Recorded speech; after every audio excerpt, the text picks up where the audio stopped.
Bienvenue sur le podcast Rêve ou Réalité, une nouvelle brève Facebook que vous pouvez retrouver sur notre page iBrain System 85.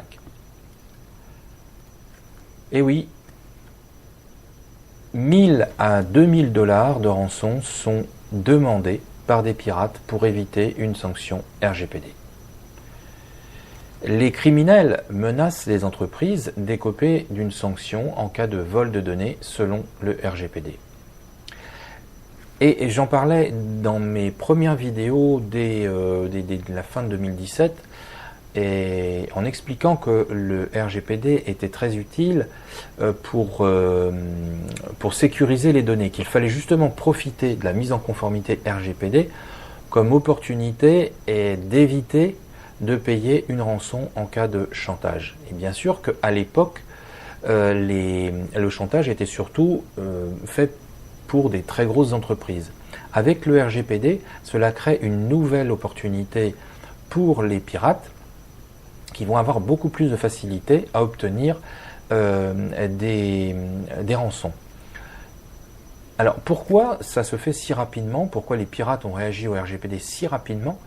Et pourquoi avoir utilisé le RGPD? Simplement parce que le piratage est plus facile d'entrer et de capturer des données que de rentrer et de crypter un disque dur. En tout cas, c'est plus rapide. Le chantage est plus efficace qu'avec un disque dur, puisque beaucoup d'entreprises se disent, et peut-être même celles qui ont été confrontées, en tout cas dans les petites et moyennes entreprises, c'est pas très grave, moi j'ai mes informations sur le cloud, où ça fait rien, j'ai pas de données importantes, donc je fais un écrasement de mon disque dur et je repars de zéro.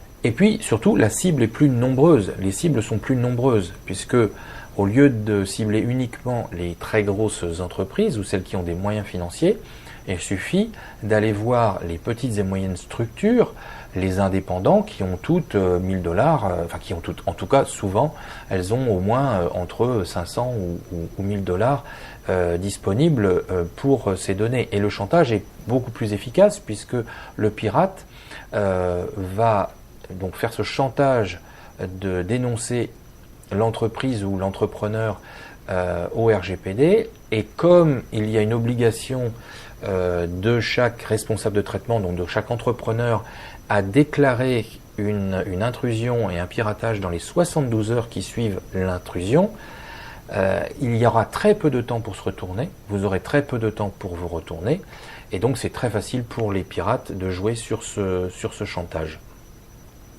Donc beaucoup d'entreprises vont préférer payer même 1000 à 2000 € que payer 4% de leur chiffre d'affaires. Donc c'est vraiment dommage, parce que quand on sait que pour moins de 500 €, on peut éviter, ou tout de moins ça on n'en évitera jamais, mais en tout cas on peut réduire fortement les risques de piratage, c'est vraiment dommage. Donc retenez-le, il vaut mieux se protéger et prendre les devants plutôt que d'avoir à subir de payer une rançon. Ça, c'est encore plus perdre de l'argent que de se dire je perds de l'argent en me mettant en conformité, en payant quelqu'un pour me mettre en conformité avec le RGPD. À très bientôt pour une prochaine brève Facebook.